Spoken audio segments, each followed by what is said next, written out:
আমাদের দল নারীকে ট্রফি হিসেবে ব্যবহার করতে চায় না। আমরা এই জন্য আসিনি। ট্রফির ঘটনাটা আমরাও তো দেখেছি। যিনি এই কথাটা বললেন উনি নিজেই ট্রফি হয়ে গেলেন। না আপা, এটা ভুল ব্যাখ্যা হচ্ছে। উনি আমি শব্দের কথাই বলছি, আমি সুন্দর করে এটাই বললাম।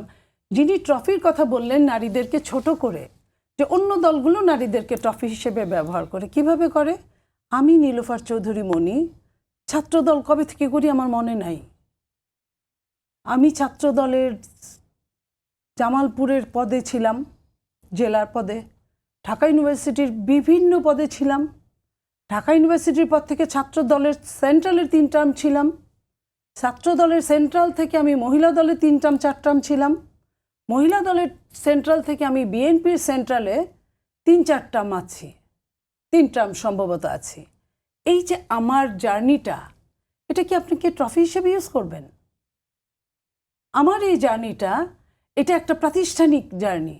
আমি অতদিন পড়ালেখা করি নাই।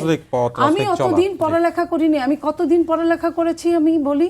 10 বছর আমি 1 থেকে মেট্রিক পাস করেছি, ইন্টারমিডিয়েট পাস করেছি, ডিগ্রি করেছি, এমএস করেছি, আমি আরও ডিগ্রি ল করেছি। এগুলা কত? এগুলা ধরেন আরও 10 বছর, তাহলে 10-20 বছর। আমি কি 20 বছর রাজনীতি করি? আমি রাজনীতি করি অনেক বছর। কারণ আমি যখন কলেজে উঠেছি, আমি ক্লাস 10-এ যখন পড়ি, তখন আমার বাবা রাজনৈতিক নেতা ছিলেন জিয়া রহমানের হাত ধরে। আমি তখন ফার্স্ট জামালপুরে আমি বক্তব্য রেখেছি মাইকে, জেলার একটা প্রোগ্রামে। আমি নিজেও জানতাম না আমার নামটা ঘোষণা হবে। আমি যে কোনো একটা কাজে গিয়েছিলাম আমার বাবাকে খুঁজতে। যাই হোক, আমি সেই দিন থেকে আমি ধরেন প্রাতিষ্ঠানিক রাজনীতি করতে আর কতটা পথ পেরোলে প্রাতিষ্ঠানিক বলা হবে, কতটা পথ পেরোলে তাকে ট্রফি বলা হবে না বলেন তো? আমি জঘন্যতরকে কীভাবে ঘেন্না করবো আমি জানি না।